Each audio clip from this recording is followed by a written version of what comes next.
स्वयं भाई यस जी, sir. Regularly class attend करो बेटा। सर वो थोड़ी प्रॉब्लम हो गई थी घर में। अच्छा चलो, चलो बेटा, मैं नेक्स्ट हम कुछ ट्राई कर रहे हैं तो देखेंगे तो ध्यान से। तो लास्ट हमने स्क्रीन शेयर कर रहा हूँ। ये देखो बेटा, अब हमने इसके ऊपर कुछ न्यूमेरिकल पोर्शन करने हैं। लॉज ऑफ मोशन हमने रीड करा हुआ है, ठीक है। लॉज ऑफ मोशन में हमने पहले न्यूटन्स लॉ रीड करे। न्यूटन के 3 लॉज थे बेटा। कल भी मैंने आपको बोर्ड के ऊपर बताया था कि Newton first law second law prove करा था, F is equal to M A. उसके बाद बेटा Newton third law, every action there is equal and opposite reaction, that is called Newton third law. अब देखो, कल बेटा मैंने इनर्शिया के बारे में भी आपको बताया था कि the inability of a body to change itself is called a inertia. तो यहाँ पे ये देखो, आपको स्क्रीन के ऊपर दिख रहा है, state of motion may be at rest, moving with a constant velocity और moving with changing a velocity. अगर वेलोसिटी चेंज कर रहा है mean it is a accelerating particle. तो देखो यहाँ पे लिखा हुआ है लॉ ऑफ इनर्शिया, ध्यान से समझना है बेटा। An object at rest will remain at rest of the object motion will remain in motion moving with constant velocity unless acted upon a body। मतलब कोई भी ऑब्जेक्ट जो है डिपेंड करता है कि कौन सी कंडीशन के ऊपर ऑब्जेक्ट जो है मोशन के ऊपर आ रहा है, ठीक है। तो ये हमने बातें रीड करी हुई हैं। अब कोई भी ऑब्जेक्ट जो है अगर रेस्ट में, तो बिना फोर्स के कारण वो ऑब्जेक्ट अपनी पोजीशन को या अपनी स्टेट को चेंज करेगा, that mean it is called a inertia. An object at rest will remain at rest when object in motion will remain in motion moving with constant velocity unless acted upon by an external force। जैसे example दिया था, बस जा रही है बेटा, बस एकदम से स्टॉप करी तो आप फॉरवर्ड गिरे, अगर एकदम से चली तो आप बैकवर्ड गिरे, that mean it is called a inertia. अब बेटा इसके बाद हमने कुछ थोड़ा सा, ये देखो इधर, अब आगे आता है एक बैलेंस्ड फोर्सेस और अनबैलेंस्ड फोर्सेस किसको बोलते हैं। नेट फोर्स, अनबैलेंस फोर्स या balance force. Force that are equal magnitude and opposite direction. जैसे हमने न्यूटन का थर्ड लॉ पढ़ा था, every action there is equal and opposite reaction is called Newton third law. तो बैलेंस फोर्स क्या बोल रहा है, force that are in equal magnitude and opposite direction और equilibrium, the state in which force are is balanced, that is called balance forces. तो बेटा ये सारी चीजें जो है हमने रीड करनी है। अब यहां से कुछ एक और, वेट फॉर ए मिनट।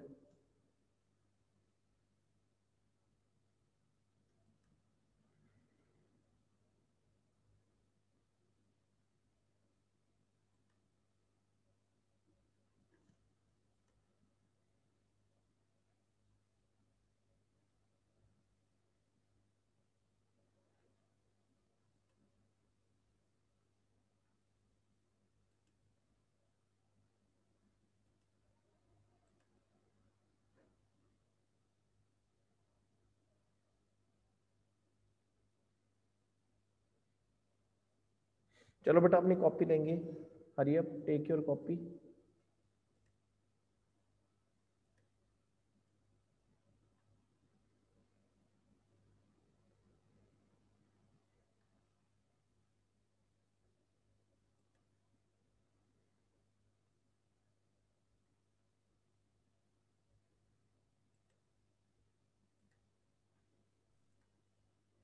हाँ जी बेटा। अब गुड सब, आफ्टरनून सर। गुड आफ्टरनून बेटा, टाइम से आया करो, डोंट वेस्ट योर टाइम, ठीक है। हाँ जी बेटा, अब हमने, कल मैंने आपको एक लीनियर मोमेंटम का एक कंसेप्ट बताया था, आज हम रीड करेंगे। ये स्क्रीन शेयर करिए मैंने। देखो बेटा, इम्पल्स, ध्यान से सुनना है, इम्पल्स।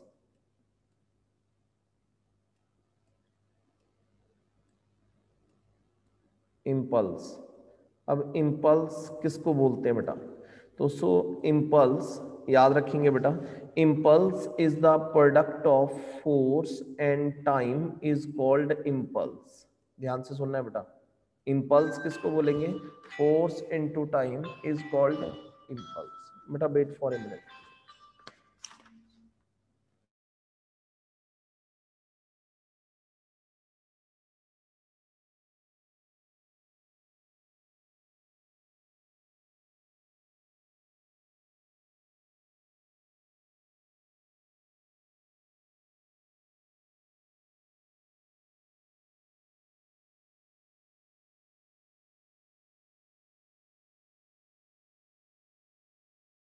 हाँ जी बेटा।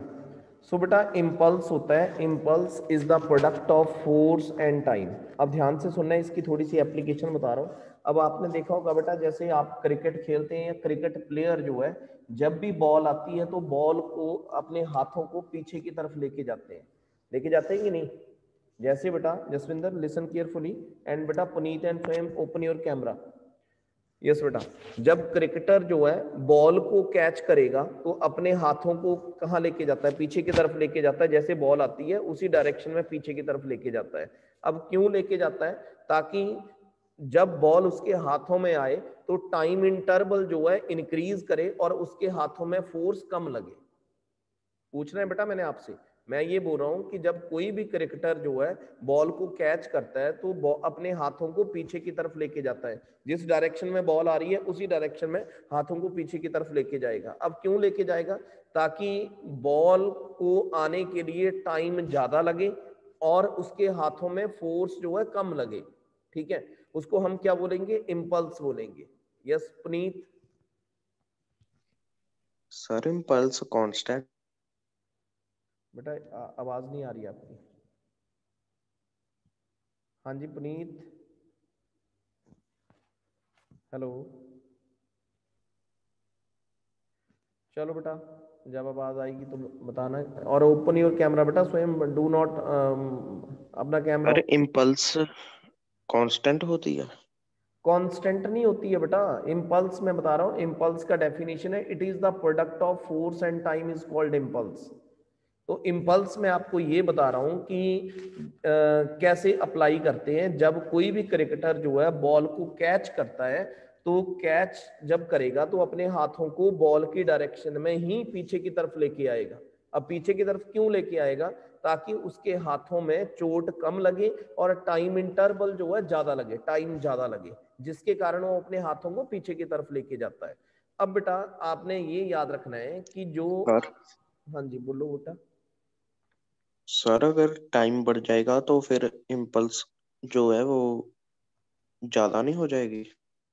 इम्पल्स हाँ ज्यादा होगी, इम्पल्स इम्पल्स तो ज्यादा होगी बेटा। अब ये देख, अगर बॉल आ रही है तो अगर हाथ को आगे लेके जाएगा तो तेरे बॉल की डायरेक्शन में आगे की तरफ करेगा तो बेटा तेरे हाथों में चोट ज्यादा लगेगी और टाइम क्या लगेगा? कम लगेगा। टाइम क्या लगेगा? कम लगेगा। मीन दोनों डायरेक्टली प्रोपोर्शनल है। You remember the impulse, it is the product of force and time is called impulse.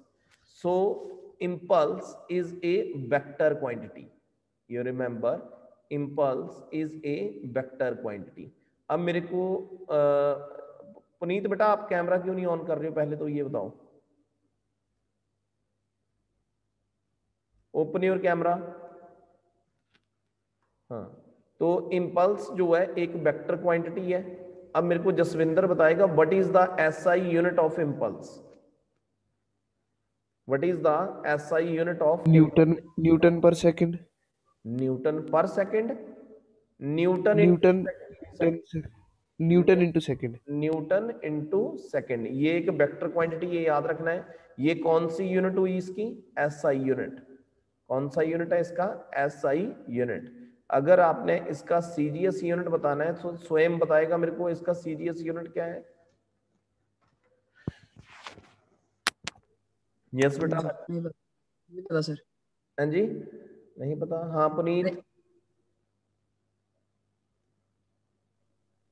Sir gram into centimetre square upon ओ भाई, सेकंड। ओ भाई कहाँ पहुंच गया तू? Dyne, time second. Dyne into second is the CGS unit. जो तू बोल रहा है that is the fundamental unit. जैसे ये देखिए, इसको सॉल्व करना है। इसको अगर हम सॉल्व करें तो force is equal to M into A, Newton का सेकंड लॉ लगा, मल्टीप्लाई बाय किसके इक्वल हुआ? टी के इक्वल हुआ। ठीक है, अगर आपको ये पूछते हैं कि 1 न्यूटन इंटू सेकेंड किसके इक्वल है तो आपने क्या बोलना है? मास का यूनिट क्या होता है? किलोग्राम। मास का यूनिट क्या है? किलोग्राम। और एक्सेलरेशन का यूनिट क्या है? मीटर पर सेकंड स्क्वायर। मीटर पर सेकंड स्क्वायर। और टाइम का यूनिट क्या है? सेकंड। तो एक सेकंड यहाँ पे ये पॉजिटिव फॉर्म में, तो एक सेकंड लेस हो जाएगा, ये देखो यहाँ पे। तो क्या यूनिट बनेगा किलोग्राम, क्या यूनिट बनेगा किलोग्राम, हाँ जी मीटर, और सेकंड क्या लिखेंगे पर सेकंड, पर सेकंड। -1। तो ये बेटा अगर तेरे को ये पूछते हैं कि 1 न्यूटन इंटू सेकेंड किसके इक्वल है, तो तूने क्या बोलना है 1 Newton into second is equal to 1 kilogram metre पर सेकंड के इक्वल हुआ। अगर तेरे को पूछा डायन इंटू सेकेंड किसके इक्वल है, तो तूने क्या बोलना है यहाँ पे, तो हम क्या बोलेंगे, तो किलोग्राम से छोटा क्या हुआ ग्राम हुआ, मीटर से छोटा क्या हुआ सेंटीमीटर हुआ, सेकंड आपको पता है एसआई और सीजीएस सिस्टम में ये यूनिट क्या रहता है सेम रहता है ये, ठीक है। अब बेटा अपनी कॉपी निकालो सभी, अपनी कॉपी निकालेंगे, इसके ऊपर कुछ न्यूमेरिकल करते हैं हम, जो हमने न्यूटन्स के लॉ करे थे लॉज के ऊपर ही हम कुछ क्वेश्चन करेंगे। लिखो, क्वेश्चन लिखना है कॉपी के ऊपर, मैंने आपकी कॉपी चेक करनी है बेटा, कैमरे के सामने कॉपी लेके आएंगे बाद में एंड में जब क्लास ऑफ होगी, जो भी लिखा है yes right. Give the magnitude, right, give the magnitude and direction of the net force acting on first point देना है, पहला पॉइंट लिखेंगे आगे, first point A rain drop falling down, A rain drop falling down with a constant speed, with a constant speed। Second point लिखेंगे बेटा a cork of mass m, a cork of mass m floating on a water, floating on a water। एक cork है, cork का मास m है और वो पानी के ऊपर फ्लोट कर रहा है, तैर रहा है। थर्ड ऑप्शन लिखेंगे a car moving with constant velocity,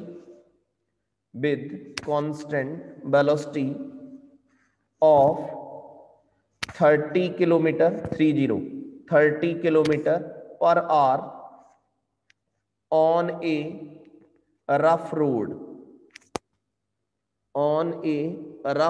road। D option लिखेंगे बेटा, D option A high speed electron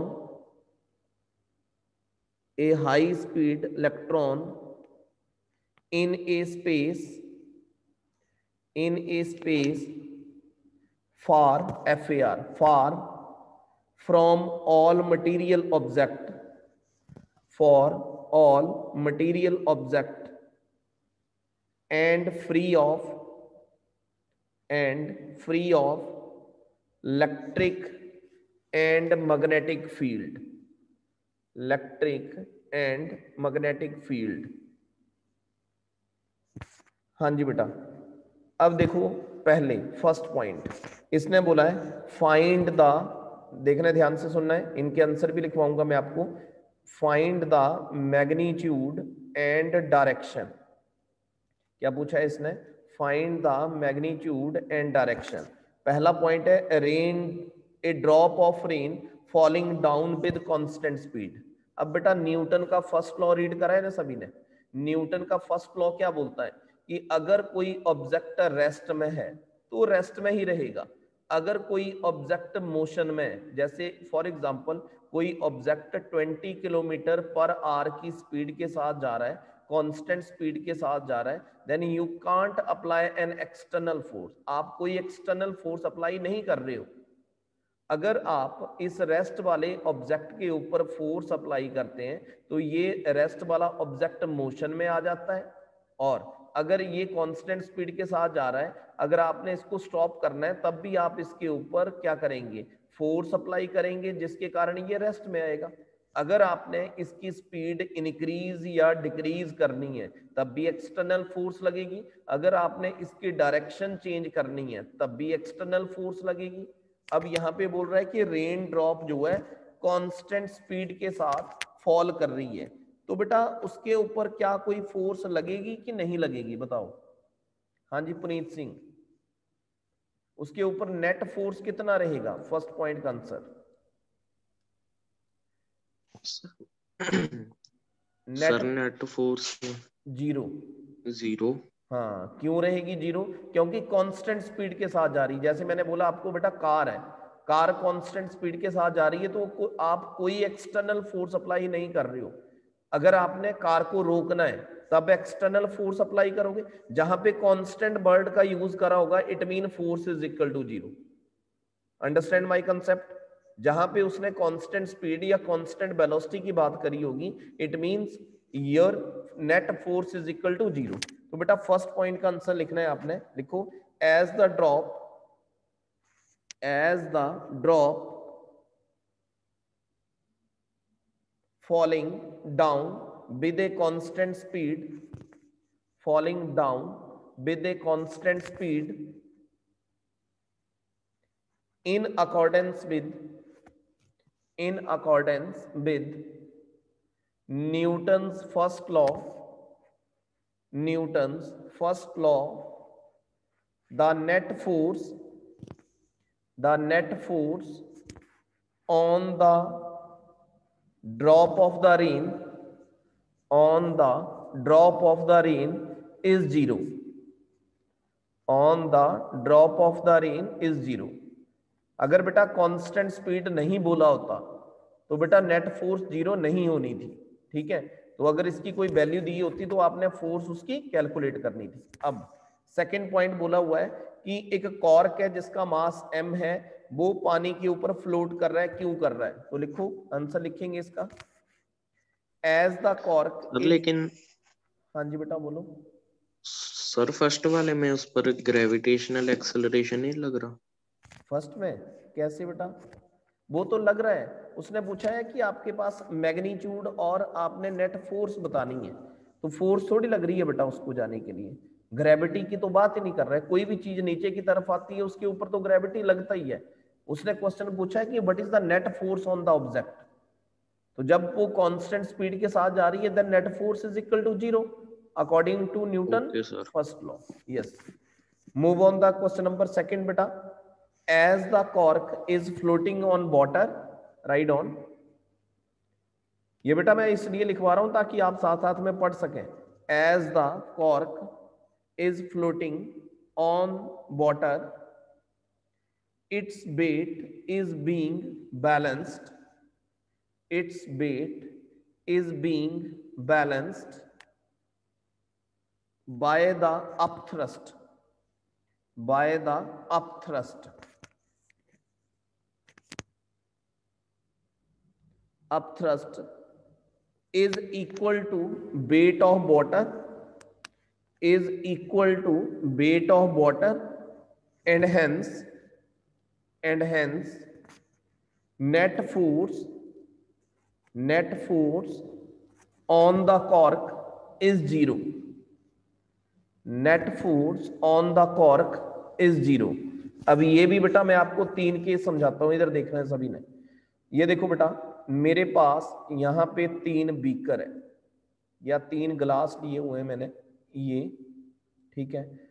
अब आपने कई बार देखा होगा बेटा, ऑब्जर्व करा होगा कि इनमें यहाँ तक मैंने पानी फिल करा हुआ है, यहाँ तक पानी फिल करा हुआ है। कई ऑब्जेक्ट ऐसे होते हैं जो कि पानी में सिंक कर जाते हैं, नीचे बॉटम में बैठ जाते हैं। कई ऑब्जेक्ट ऐसे होते हैं जो मिडल में रहते हैं यहाँ पे, और कई ऑब्जेक्ट ऐसे होते हैं जो आधे पानी के अंदर होते हैं और आधे पानी के बाहर होते हैं। अब इनके पीछे रीजन क्या है बेटा, यू लिसन केयरफुली। डेंसिटी का। हाँ ये देख, पहले फर्स्ट केस लिसन केयरफुली, जब मैं पूछूंगा बेटा इसका मतलब ये सिंक करा हुआ है, इसका मतलब इस ऑब्जेक्ट का जो वेट है वो ग्रेटर है, ज्यादा है। वेट क्या है इसका, ज्यादा है। और अपथ्रस्ट किसको बोलते हैं, पानी अगर किसी ऑब्जेक्ट के ऊपर फोर्स लगाता है उसको अपथ्रस्ट बोलते हैं। तो इसका अपथ्रस्ट जो है वो कम है, मीन पानी इस ऑब्जेक्ट के ऊपर कम फोर्स अप्लाई कर रहा है, जिसके कारण ये ऑब्जेक्ट ऊपर की तरफ नहीं जा रहा है। दूसरा रीजन ये हुआ कि इस बॉल की जो डेंसिटी है वो ज्यादा है और पानी की डेंसिटी जो है वो कम है। समझ आया बेटा रीजन? क्या बोला मैंने? फर्स्ट केस में कि अगर कोई बॉल जो है या कोई ऑब्जेक्ट जो है पानी में सिंक करता है, इसका मतलब ऑब्जेक्ट का वेट ग्रेटर है, ज्यादा है, और इसके ऊपर जो अपथ्रस्ट लग रही है वो कम लग रही है। दूसरा रीजन ये दिया कि पानी की डेंसिटी कम है और बॉल की डेंसिटी ज्यादा है, जिसके कारण ये सिंक कर रहा है। गॉट माई पॉइंट बेटा? हाँ जी बेटा, got my point? Yes sir. चलो move on Yes, sir. Move on second. अब देखो इसमें ये पानी के मिडल में, इसका मतलब इसका जो वेट है, इसका जो वेट है और अपथ्रस्ट जो है वो दोनों इक्वल है। इसका वेट और अपथ्रस्ट दोनों इक्वल है और पानी की डेंसिटी और बॉल की डेंसिटी इक्वल है, जिसके कारण ये वाटर के मिडल पोर्शन में है। मैंने क्या बोला कि इस बॉल की जो वेट और अपथ्रस्ट है वो दोनों एक दूसरे के इक्वल है और दोनों की डेंसिटी सेम है, पानी की और बॉल की डेंसिटी सेम है, जिसके कारण ये यहाँ पे है। अब आगे आपका रीजन जो थ्रस्ट वाला जो मैंने क्वेश्चन भी बताया है, उसमें इसका मतलब इस बॉल का वेट जो है वो कम है और अपथ्रस्ट जो है ज्यादा है। अपथ्रस्ट क्या है? ज्यादा है। और पानी की डेंसिटी ज्यादा है और इस बॉल की डेंसिटी कम है, जिसके कारण ये क्या कर रही है? पानी के सरफेस के ऊपर फ्लोट कर रही है। क्या रीजन दिया कि इस बॉल का वेट जो है वो कम है और पानी इसके ऊपर अपथ्रस्ट जो है ज्यादा लगा रहा है, जिसके कारण जो पानी की डेंसिटी होगी वो ज्यादा होगी और बॉल की डेंसिटी कम है, जिसके कारण ये फ्लोट कर रहा है। और जब ये ऑब्जेक्ट फ्लोट कर रहा है तो इसके ऊपर जो नेट फोर्स होगी that is also equal to 0। ठीक है जी। अब देखो, अब थर्ड क्वेश्चन आता है बेटा कि a car is moving with constant velocity. अब मैंने पहले बताया आपको कि अगर कोई ऑब्जेक्ट कांस्टेंट वेलोसिटी या स्पीड के साथ जा रहा है then net force on the object is equal to 0। ठीक है, तो देखो लिखा है a car moving with constant velocity 30 kilometre per hour on a rough road. चाहे रफ रोड हो चाहे स्मूथ रोड हो, उसमें बेटा कोई फर्क नहीं पड़ता है। तो right your answer. The net force, sir rough road में ज्यादा फ्रिक्शन ज्यादा नहीं होगा? हाँ फ्रिक्शन ज्यादा होगा जैसे स्पीड में वो कम हो जाएगी, बीच बीच में बेटा। फोर्स लगानी पड़ेगी। वो अपनी उसने बोला है कि कांस्टेंट स्पीड के साथ जा रहा है। अब रफ का मतलब ऐसा नहीं है कि अब आप देखते हैं कि घर में हमारे बेटा मार्बल पड़ा हुआ है, लिसन केयरफुली, मार्बल पड़ा हुआ है, अगर उसके ऊपर पानी गिरा होगा आप भाग के जाएंगे तो आप स्लिप कर जाएंगे, करेंगे ना? अब स्लिप क्यों करेंगे? क्योंकि आपके पैरों के बीच में और अर्थ के बीच में जो फ्रिक्शन है वो बहुत कम है। अब रोड है जिनके ऊपर गाड़ियां चलती हैं तो देखा होगा रोड को बिल्कुल क्या करा होता है? खुरदरा बनाया होता है, रफ बनाया होता है। और जो गाड़ी के टायर होते हैं उनमें भी डिजाइनिंग करी होती है, डिजाइन बनाए होते हैं ना। अपने शूज देख लो बेटा, शूज या आपकी चप्पल जो है, वॉशरूम चप्पल जो कोई भी आप यूज करते हैं, उसके नीचे भी डिजाइनिंग करी होती है। अब डिजाइनिंग क्यों करी होती है? उसको रफ बनाने के लिए। जितना ज्यादा रफ सरफेस होगा उतनी ज्यादा रोड के ऊपर पकड़ ज्यादा होगी, पकड़ मीन फ्रिक्शन ज्यादा होगी। जितना स्मूथ सरफेस होगा उतनी फोर्स ऑफ फ्रिक्शन क्या होगी? कम होगी। अब लिसन बेटा पुनीत, तो एक क्वेश्चन और भी है कि अगर कोई ऑब्जेक्ट जितना ज्यादा सरफेस एरिया कवर करता है उतना ही ज्यादा फोर्स ऑफ फ्रिक्शन भी ज्यादा लगता है। अगर एरिया कम कवर करता है it mean force of friction भी कम होता है। यस बेटा पुनीत। सर ये सेकंड वाले में F0 कैसे हो गया? बेटा इसके ऊपर कोई फोर्स, ये देखना, अगर इसका वेट डाउनवर्ड है, इसकी बात कर रहा है सेकंड की कि इसकी बात कर रहा है, इसके ऊपर फोर्स सर सेकंड वाले की। इसकी जहां मैं नहीं इसमें थर्ड वाले की। अच्छा थर्ड वाले की। इसमें बेटा ये हो गया कि जो पानी जो है इसके ऊपर फोर्स लगा रहा है, ऊपर की तरफ धकेल रहा है इसको, और इसका वेट जो है नीचे की तरफ आ रहा है। मतलब आधा पोर्शन इसका पानी के अंदर है और आधा पोर्शन पानी के बाहर है। मतलब जितना फोर्स नीचे इससे लग रहा है उतना ही फोर्स ऊपर से लग रहा है। तो दोनों फोर्स एक दूसरे को कैंसिल कर रही है, तो नेट फोर्स होगी 0। मतलब जितनी फोर्स ऊपर से लग रही है, इसका वेट लगा रहा है, उतना ही पानी इसके ऊपर अपथ्रस्ट लगा रहा है। नीचे वाली फोर्स जो है ऊपर वाली फोर्स के इक्वल है, mean F minus F is also equal to 0। Net force on the object is equal to 0। Sir इसमें सेकंड वाले में भी 0 होगा? सेकंड वाले में भी 0 होगा बेटा, सेकंड वाले में भी 0 होगा। Okay sir. ठीक है, तो हाँ जी बेटा, right the second point answer, sorry third point, कि car moving with constant velocity of 30 kilometre per hour on a rough surface. तो आंसर लिखेंगे the net force on the car is 0,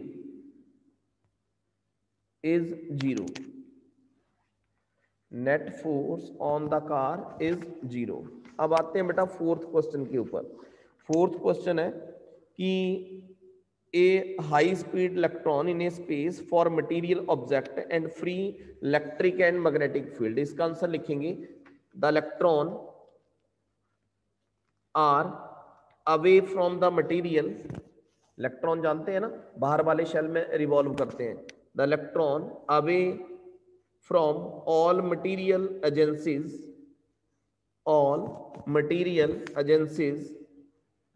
producing electromagnetic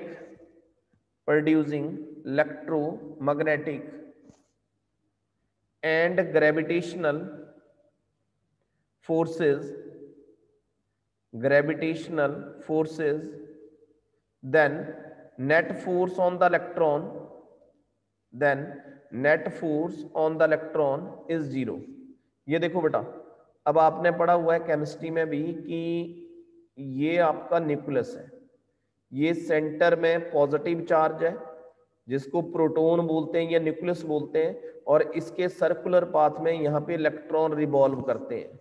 जितने proton होते हैं बेटा उतने ही electron होते हैं, mean these are equal, that's why the atom is electrically neutral, so there is no net force acting on the particle.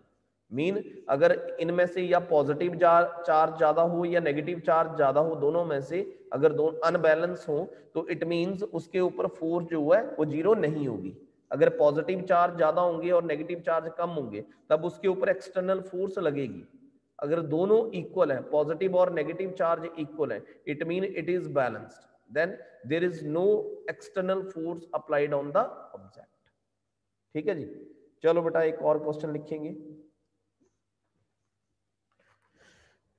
Right बेटा, another one,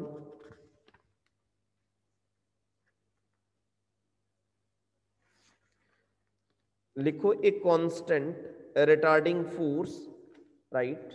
Puneet से leave हो गया मैं भी। यस, पुनीत से लीव हो गया मैं भी क्लास। कोई बात नहीं, अपने आप लीव हुआ ना। सर हाँ जी, लिखो a constant retarding force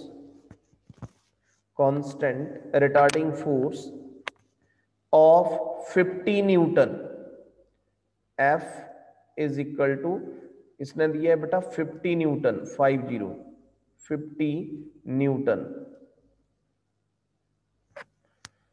is applied to a body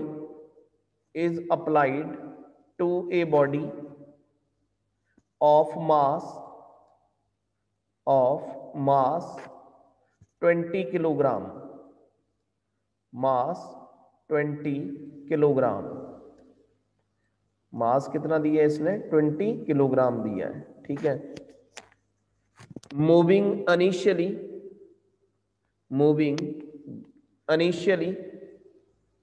with a speed initially mean u, with a speed 15 meter per second, moving with a speed 15 meter per second, how long does the body takes to stop? How long does the body takes to stop? मतलब ये body जो है कितना time लगाएगी stop करने के लिए? बेटा जी हमने क्या कैलकुलेट करना है इसमें? टी कैलकुलेट करना है। How long does it takes to stop? बिल्कुल ध्यान से देखना है बेटा। सर जो फोर्स हमें दी है वो दी है कि वो उसे रोकने में इतनी फोर्स लग रही है। हाँ ये देखना, कोई ऑब्जेक्ट है उसकी इनिशियल वेलोसिटी इतनी है 15 मीटर पर सेकेंड है, मास उसका 20 किलोग्राम है। अब मैंने बोला है रिटार्डिंग फोर्स। रिटार्डिंग का मतलब होता है कि फोर्स डिक्रीज कर रही है। अगर एक्सेलरेटिंग फोर्स होता तो इसका मतलब फोर्स इंक्रीज कर रही है। अगर रिटार्डिंग है, रिटार्डिंग का मतलब एफ का वैल्यू हमने किस में लिखना है? नेगेटिव। एफ का वैल्यू किस में लिखना है हमने? नेगेटिव में। समझ आई ना बात? अगर बेटा डी यहाँ, एक्सेलरेशन हो रही है। हाँ डी एक्सेलरेशन हो रही है। अगर यहाँ पे ये बोलता कि ए कांस्टेंट एक्सेलरेटिंग फोर्स, अगर यहाँ क्या क्या बोलता? ए कांस्टेंट एक्सेलरेटिंग फोर्स, तो यहाँ पे एफ का वैल्यू किस में लिखना था मैंने? पॉजिटिव में। यहाँ पे रिटार्डिंग फोर्स है या रिटार्डेशन है जिसको हम नेगेटिव में लेते हैं। तो बोलता है कि बॉडी की इनिशियल वेलोसिटी ये है, बॉडी का मास ये है, फोर्स ये लग रही है, तो ये कितने टाइम में स्टॉप करेगी, कितना टाइम लेगी स्टॉप होने के लिए? तो बेटा जी देखो कैसे कैलकुलेट करना है। हमारे को टाइम चाहिए, तो सबसे पहले टाइम निकालने के लिए ये देखो बेटा time. Sir 6 second. Very good. ये देख लिसन, हमारे को फॉर्मूला क्या चाहिए? B is equal to U plus AT, ये फॉर्मूला चाहिए मेरे को।